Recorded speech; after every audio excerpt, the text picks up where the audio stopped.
Hello students, कैसे हैं आप? सभी अच्छे होंगे। और कक्षा 8वीं बोर्ड परीक्षा के अंदर विज्ञान का जो पेपर है वो किस प्रकार का आने वाला है, ब्लूप्रिंट के आधार पर कौन से पार्ट से छोटे प्रश्न आने वाले हैं, कौन से पार्ट से बड़े प्रश्न आने वाले हैं, ब्लूप्रिंट के बारे में अपन ने पहले चर्चा की थी। ये विभाग द्वारा निकाला गया एक मॉडल पेपर है। उसके अंदर सारी चीज़ें बताएगी कि पेपर किस प्रकार का आने वाला है, कितने ऑब्जेक्टिव टाइप के क्वेश्चन आएंगे। चलो स्टार्ट करते हैं। पहला प्रश्न है, निम्न में से एंटीबायोटिक नहीं है। निम्न में से कौन एंटीबायोटिक नहीं है? तो इसका सही आंसर होगा राइजोबियम। राइजोबियम एक जीवाणु है और इसके अंदर स्ट्रेप्टोमाइसिन, टेट्रासाइक्लिन, इरिथ्रोमाइसिन, ये सारी चीजें क्या हैं? एंटीबायोटिक है। दूसरा क्वेश्चन है, बड़ी जैव आरक्षित क्षेत्र में साल एवं जंगली आम के पेड़ विशेष रूप से पाए जाते हैं। यह वनस्पति जगत में किसका उदाहरण है? वनस्पति जात का, प्राणी जात का, विशेष क्षेत्रीय स्पीसीज का या जैव मंडल का? तो एक विशेष क्षेत्र के अंदर पाए जाते हैं, या लिखा हुआ है आम के विशेष रूप से पाए जाते हैं, तो ये विशेष क्षेत्रीय स्पीसीज है।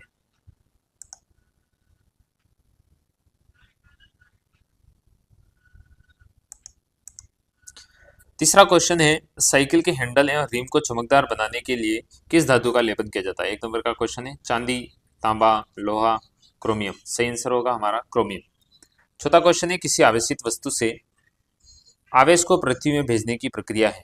भूसंपर्कन, विद्युत विसर्जन, आवेशन और तड़ित चालक। ये वही क्वेश्चन है जो ब्लूप्रिंट के अंदर दिया गया कि इस पार्ट से ऑब्जेक्टिव टाइप का क्वेश्चन आएगा, उसी पार्ट का। तो इसका सही आंसर होगा भूसंपर्कन। अगला क्वेश्चन है हमारे पास, थैलियों में आने वाला दूध संदूषित नहीं होने का कारण है?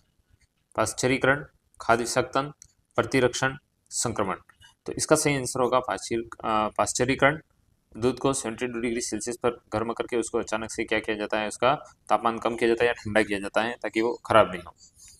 जब किसी व्यक्ति के वस्त्र आग पकड़ लेते हैं तो आग बुझाने के लिए क्या उपयुक्त होगा? क्या करना उपयुक्त होगा? पेट्रोल डालना चाहिए, एल्कोहल डालना चाहिए, डीजल डालना चाहिए या कंबल से ढकना चाहिए? तो सही आंसर होगा कंबल से ढकना चाहिए।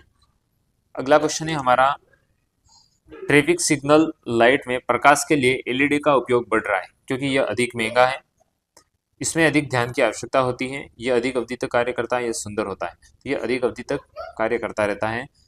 विश्व उष्णन के प्रभाव से समुद्र का जल स्तर बढ़ रहा है। कथन दो है कि हिमनद पिघल रहे। तो इसमें बताओ कि कौन सा कथन सत्य है, कौन सा असत्य है। एक दो कथन दोनों सत्य हैं, दोनों गलत हैं। तो विश्व उष्णन से क्या होगा कि टेम्परेचर बढ़ रहा है, गर्मी बढ़ रही है। गर्मी बढ़ रही है तो जितने भी ग्लेशियर हैं वो क्या है? पिघल रहे हैं। सही बात है। उससे क्या होगा कि जो पानी का जल स्तर है वो बढ़ रहा है। तो विश्व उष्णन से समुद्र का जल स्तर बढ़ रहा है और हिमनद भी पिघल रहे हैं, क्योंकि हिमनद पिघल रहे हैं उसके कारण से समुद्र का जल स्तर बढ़ रहा है। तो कथन दोनों सत्य हैं। ये थे हमारे छोटे ऑब्जेक्टिव टाइप के क्वेश्चन। कितने क्वेश्चन आने वाले हैं? टोटल 8 क्वेश्चन आने वाले हैं। प्रत्येक 1 नंबर का होगा। 8 नंबर के छोटे छोटे क्वेश्चन आने वाले हैं। ब्लूप्रिंट के अंदर ओटी टाइप के क्वेश्चन टोटल कितने हैं? 8 हैं। यहाँ पर प्रश्न क्रमांक 9 से 12 तक, 9, 10, 11 और 12, यानी कि 4 क्वेश्चन कितने कितने नंबर के होंगे? 2 नंबर के, यानी कि 4 × 2, 8 नंबर के ये क्वेश्चन होंगे। एक क्वेश्चन 2 नंबर का होगा। पेट्रोल के कोई 2 उपयोग लिखिए। तो पहला उपयोग तो ये है कि इसका उपयोग ईंधन के रूप में किया जाता है, और दूसरा है इसका उपयोग शुष्क धुलाई के रूप में भी किया जाता है। अगला क्वेश्चन है हमारे पास, अंड एवं जरायुज जंतु में अंतर लिखिए। तो अंडप्रजक और जरायुज, ऐसे जीव जंतु जो क्या देते हैं? अंडे देते हैं, उनको अंडप्रजक कहते हैं। ऐसे जीव जंतु जो बच्चे देते हैं उनको जरायुज कहा जाता है। इसके बाद परिभाषा लिखने के बाद हम एग्जाम्पल लिख देंगे, जैसे सभी पक्षी हैं और इधर गाय भैंस। बस इतना ही हमें लिखना है, स्पेस भी कम ही मिलता है वैसे। अगला क्वेश्चन है कि जल की मितव्ययता से उपयोग के लिए सिंचाई की कौन कौन सी विधि काम में ले सकते हैं? तो एक होती है स्प्रिंकल, यानी कि फवारा विधि, खेतों के अंदर फवारे की सहायता से उबड़ खाबड़ जमीन के लिए भी काम में ज़्यादा उपयोगी है। और एक बूंद बूंद करके सिंचाई, ड्रिप सिंचाई, बूंद बूंद सिंचाई। तो इस प्रकार से हमें कितने पॉइंट लिखने, 2 पॉइंट लिखने। अगला क्वेश्चन है हमारे पास, ट्रैक्टरों के टायरों में अधिक बड़े खांचे क्यों रखे जाते हैं? वो इसलिए रखे जाते हैं कि जमीन से उसका ग्रिपिंग अच्छा हो, ग्रिपिंग अच्छा होगा तो घर्षण अच्छा होगा, और उसे भारी वाहन है तो स्लिप खाने में स्लिप नहीं खाए, और भारी वजन खींचने में भी मदद करें, कीचड़ और नरम मिट्टी में भी चलने में आसानी रहती है, उसके अंदर बढ़िया ग्रिपिंग कर लेता है वो। अगला क्वेश्चन है ये 2-2 नंबर के क्वेश्चन। अब आता है हमारे पास सेक्शन सी। सेक्शन सी के अंदर 13 से 22 नंबर के क्वेश्चन हैं, और वो एक क्वेश्चन कितने नंबर का, 4 नंबर का क्वेश्चन है। एक क्वेश्चन हमारा ऐसा आएगा जिसके अंदर सत्य और असत्य के रूप में हमें आंसर देना पड़ेगा। मृत वनस्पति के धीरे प्रक्रम द्वारा कोयले में परिवर्तन को परिष्करण कहा जाता है, बिल्कुल असत्य है। तो ये जो कोष्टक है हमें इसके अंदर कुछ भी नहीं करना है, ये इंग्लिश के अंदर जो जवाब देगा तो उसके लिए ये कोष्टक है, और हिंदी के लिए जो जवाब देगा उसके लिए ये कोष्टक है। हम क्या करते हैं, सारे के सारे उसमें भर देते हैं, तो इस गलती से बचना है। एलपीजी गैस का उपयोग घरों और उद्योगों में ईंधन के रूप में किया जाता है, तो बिल्कुल सही है। पेट्रोल डीजल बचाने के लिए गाड़ी बहुत तेज चलानी चाहिए, नहीं, धीमे चलानी चाहिए। पेट्रोल के विभिन्न संघटकों को पृथक करना कार्बनीकरण कहलाता है, नहीं, कार्बनीकरण नहीं कहलाता है। अगला क्वेश्चन है हमारा, कोष्टक में दिए गए विकल्पों में से उचित विकल्प का चयन कर रिक्त स्थानों की पूर्ति कीजिए। 2,4-D है, 2,4-D क्या है, एक खरपतवारनाशी है। कुदाली, सीड्रिल, उर्वरक कृषि औजार है, तो इसके अंदर यहाँ तो क्या आएगा, कुदाली और सीड्रिल क्या है, कृषि औजार है। खाद की अपेक्षा उर्वरक में जल धारण क्षमता, खाद की अपेक्षा उर्वरक में जल धारण क्षमता कैसी होती है, कम होती है। मिट्टी में पोषकों की पूर्ति खाली स्थान द्वारा की जाती है, तो फसल चक्र के द्वारा उसकी पूर्ति कर सकते हैं। अलग अलग समय में एक साथ, जैसे कोई गेहूं कर रहे हैं फिर मक्का बो रहे हैं, फिर अगले साल गेहूं कर रहे हैं फिर मक्का बो रहे हैं, ऐसा नहीं, अलग अलग समय में अलग अलग फसलें करते जाएंगे, उससे उसके मिट्टी में पोषकों की पूर्ति होती रहती है उसके अंदर। 15वां क्वेश्चन है, वायुमंडल में सल्फर और नाइट्रोजन के ऑक्साइड फसल एवं भवनों के लिए किस प्रकार हानिकारक है?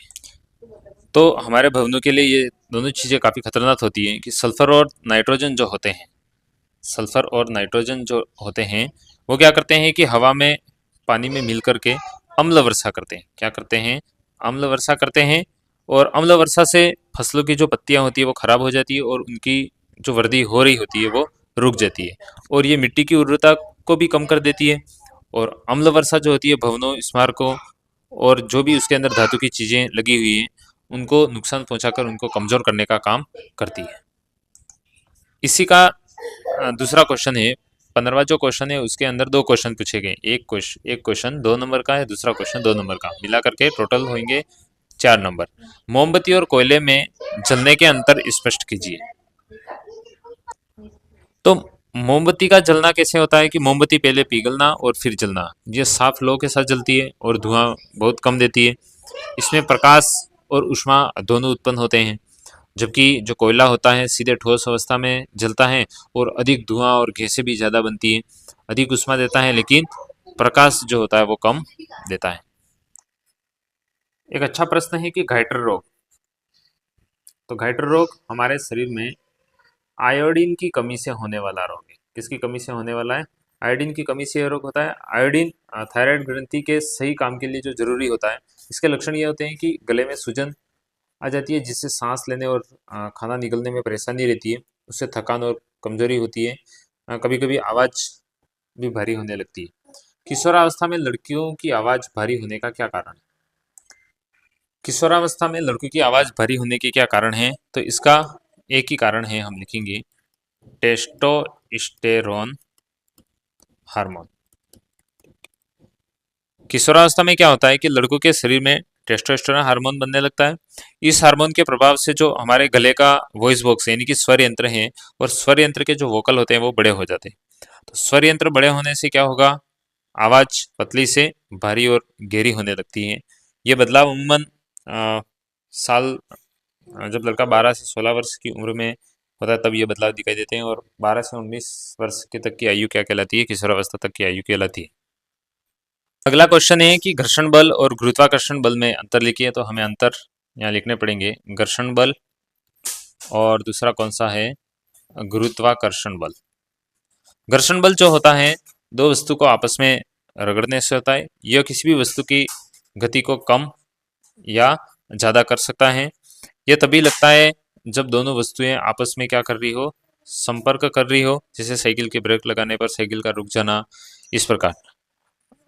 लेकिन गुरुत्वाकर्षण जो बल होता है यह पृथ्वी द्वारा वस्तु की ओर लगाया जाता है और वस्तु को अपनी ओर खींचता है। यह खींचने वाला बल है। तो ये वस्तु जमीन की ओर गिरता है, वस्तु जो होती है जमीन की ओर गिरती है, और ये बिना संपर्क के काम करता है। कैसे काम करता है? बिना संपर्क के ये काम करता है, जैसे पेड़ से फल का जमीन पर गिरना, इस प्रकार से।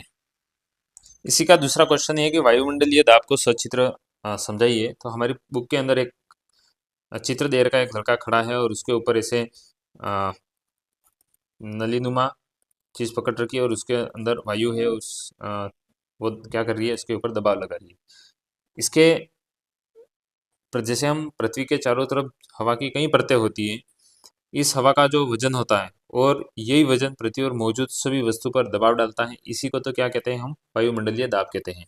एक लड़का खड़ा है, उसके सिर पर ऐसा माना जाता है 15 किलो से ज़्यादा का दबाव रहता है। अब विशेष बात इसके अंदर क्या है? पहले हम इसके उदाहरण की बात करते हैं। तो जब हम कभी भी जूस पीते हैं तो हमें एक नली दी जाती है, ठीक है? तो इस स्ट्रा से जूस पीते समय जूस ऊपर आता है, यही वायुमंडलीय दाब के कारण होता है। और पहाड़ पर जाने पर सांस लेने में दिक्कत होती है, क्योंकि वहाँ वायुमंडलीय दाब क्या हो जाता है? कम हो जाता है। समुद्र तल पर वायुमंडलीय दाब सबसे अधिक होता है, और ऊंचाई बढ़ने पर वायुमंडलीय दाब, जैसे जैसे ऊंचाई बढ़ती जाएगी वैसे वैसे वायुमंडलीय दाब क्या होगा? कम होगा। जैसे हाइट बढ़ेगी तो वायुमंडलीय जो प्रेशर होगा वो कम होता जाएगा।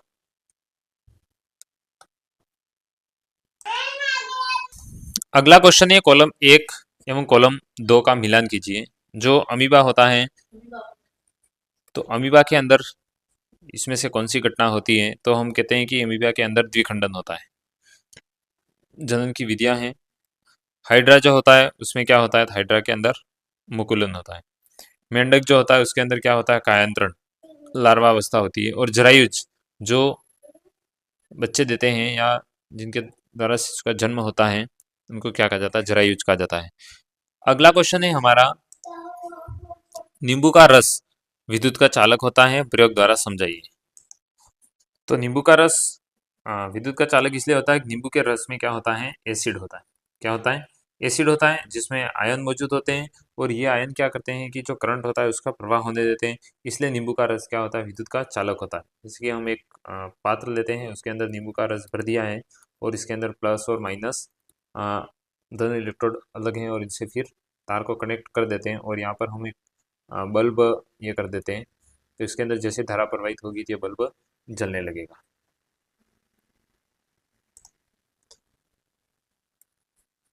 20वां क्वेश्चन है, निर्वात, ठोस, द्रव और गैस उक्त माध्यमों को ध्वनि के संचरण में अवरोही क्रम में व्यवस्थित कीजिए। अवरोही क्रम, हम अधिकतर कंफ्यूज होते रहते हैं, आरोही क्रम अवरोही क्रम। तो आरोही क्रम, तो हमें दो शब्द याद करने हैं, आब यानी कि आरोही क्रम, इसका मतलब बढ़ते क्रम में, और अवरोही क्रम अव यानी कि अवरोही क्रम, अघ याद रखना है यानी कि घटते क्रम में। अब यहाँ क्या पूछा है? अवरोही क्रम पूछा है। अवरोही क्रम को हम क्या कहते हैं? अघ यानी कि घटते क्रम में घट रहा है, इसका मतलब क्या होगा कि 10, 9, 8 बड़ी से छोटी संख्या की तरफ जाना पड़ेगा हमें। अब उच्च माध्यमिक ध्वनि का संचरण सबसे ज्यादा किसमें होता है? तो ठोस में होता है। किसमें होता है? ठोस में। फिर उससे कम किसमें होता है? तो उससे कम होगा द्रव में, फिर गैस में, और फिर निर्वात में, जहाँ पर कोई ध्वनि का संचरण नहीं होता है, जहाँ पर हवा ही नहीं होती है, उसको क्या कहा जाता है? निर्वात कहा जाता है। क्या कहा जाता है? निर्वात कहा जाता है। आप भूकंप आने पर घर के बाहर हैं, तब आप अपना बचाव कैसे कर सकते हैं? इसका तर्क सहित उत्तर दीजिए।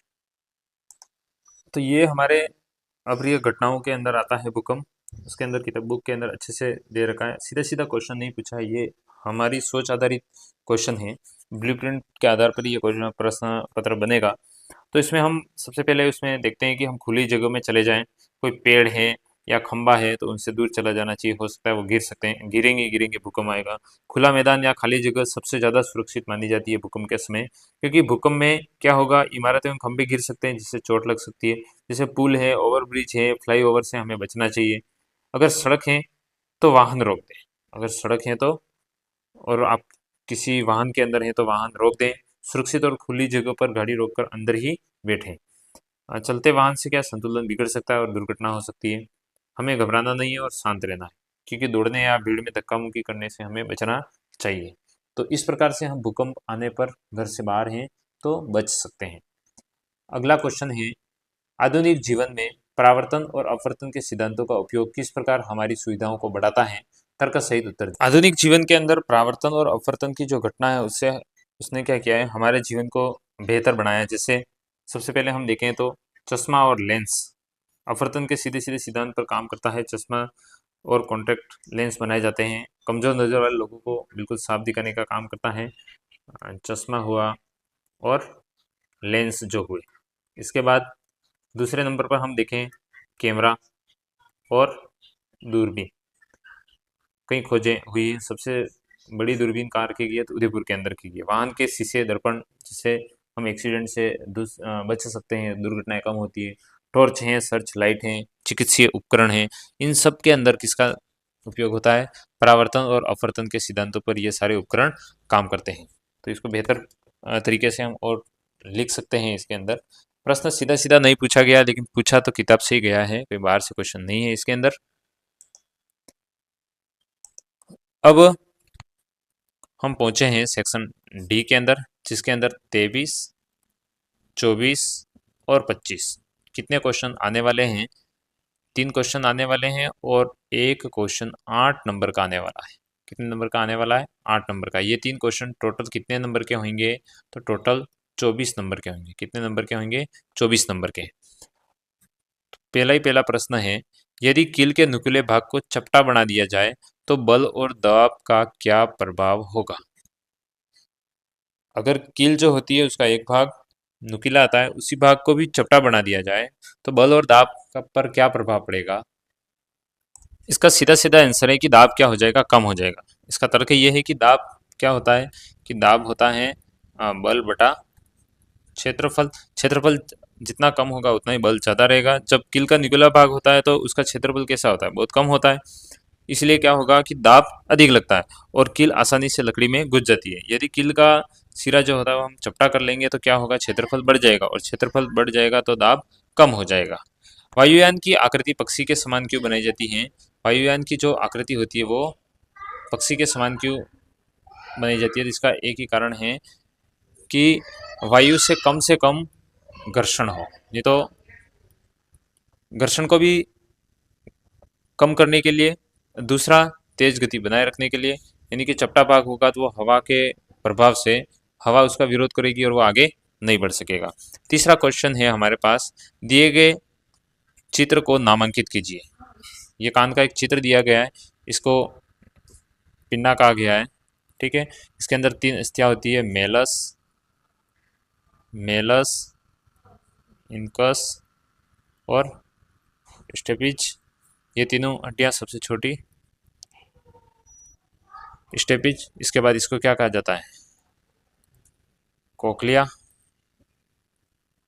इस प्रकार से इसका हमें क्या करना है, नामांकन करना है। अगला प्रश्न है हमारा, अथवा के अंदर दिया गया है, ऐसी 2 परिस्थितियां लिखिए जो ये दर्शाती हैं कि बल लगाने के लिए कम से कम 2 वस्तु में अन्य क्रिया आवश्यक है। जैसे बल लगाने के लिए अन्य क्रिया, जैसे कि एक कार खड़ी हुई है और एक व्यक्ति खड़ा है। कार भी खड़ी है, कार भी खड़ी है और व्यक्ति भी खड़ा है, इनके अंदर कोई क्रिया नहीं होती है, तो ये वस्तुएं न तो अपनी जगह पर गति करेगी, न कुछ हलचल हो इसके अंदर होगी। लेकिन जब ये व्यक्ति क्या करेगा, इसको धक्का लगाएगा, बल लगाने का प्रयास करेगा, तो हो सकता है जिस दिशा के अंदर बल लगाए उस तरफ ये कार आगे बढ़ जाए। यानी कि इन दोनों के बीच में अन्योन्य क्रिया होना आवश्यक है। या फिर इसको अपनी तरफ खींचे तो जिस तरफ खींच रहा है उस तरफ हो सकता है कार गति करने लग जाए। दूसरा क्वेश्चन है कि घर्षण हमारा मित्र है, घर्षण हानिकारक है लेकिन जरूरी है, उदाहरण सहित समझाइए।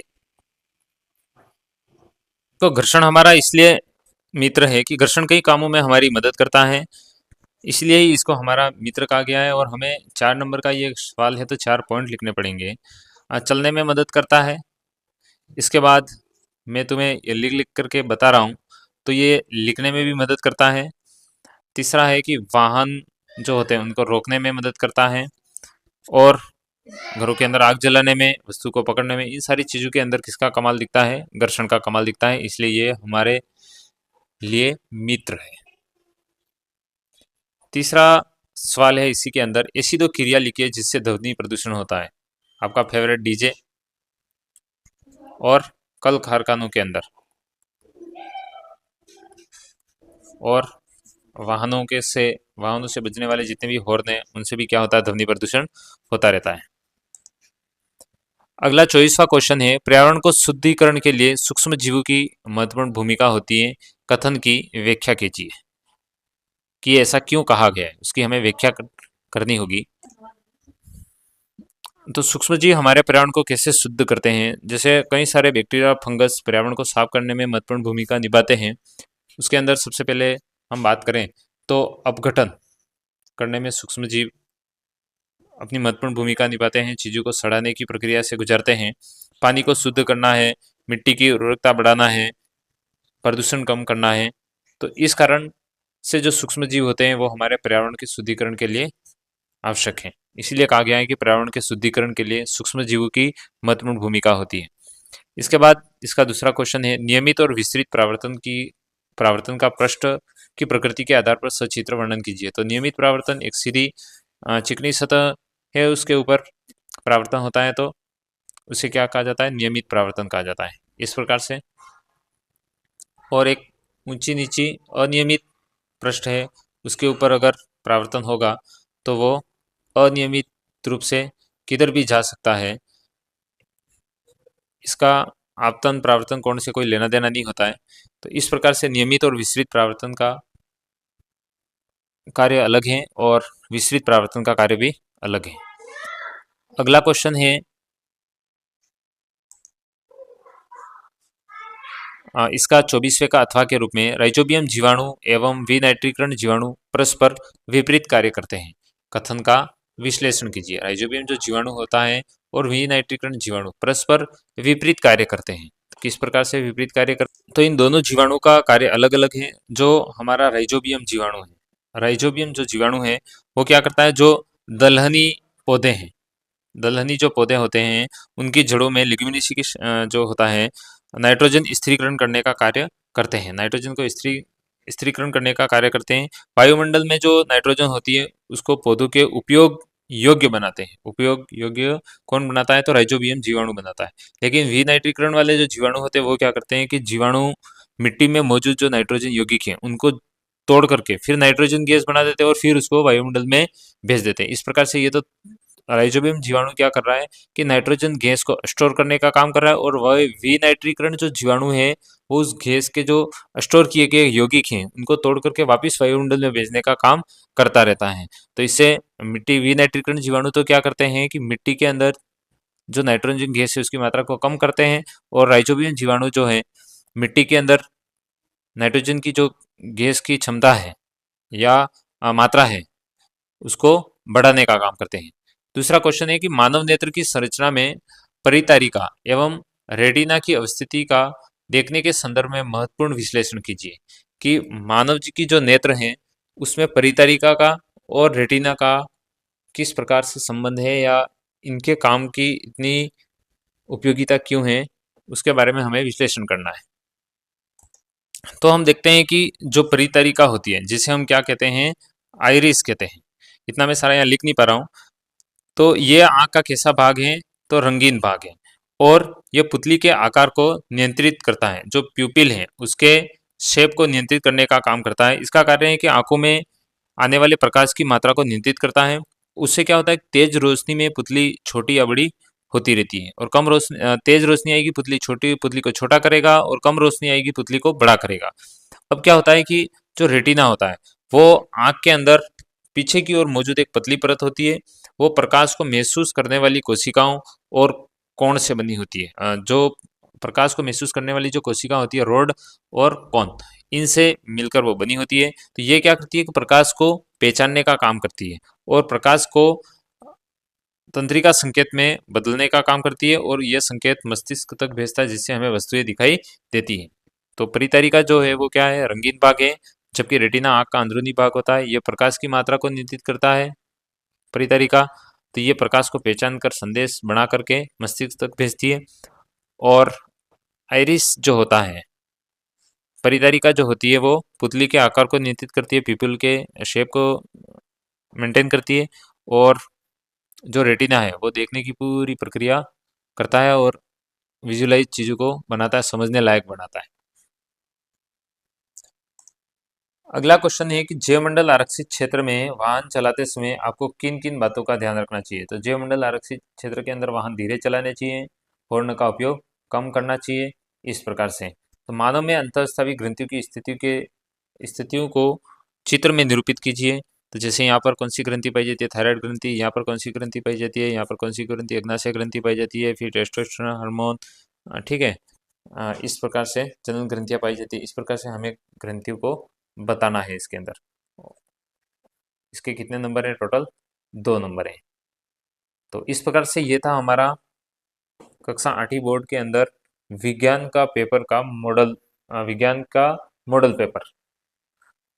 इस पेपर को देखने के बाद हमें ये विश्वास हो जाएगा कि कौन से पार्ट में कैसे प्रश्न आएंगे और परीक्षा के अंदर प्रश्नों को किस तरीके से पूछा जाएगा। हम सीधे सीधे प्रश्न याद करेंगे तो जमने वाला नहीं है, उसे थोड़ा घुमा करके पूछा जाएगा। और आपने देखा होगा कि इसके अंदर चीजें जैसे जितने नंबर की पूछी गई है, जितना पूछा गया है उतना ही लिखना है, सारा का सिरा। उसके अंदर जितनी बात पूछी गई है उसके अलावा लिखने से कोई फायदा इसमें होने वाला नहीं है। तो स्टूडेंट्स, ये आपको मॉडल पेपर अच्छे से समझ में आ गया होगा।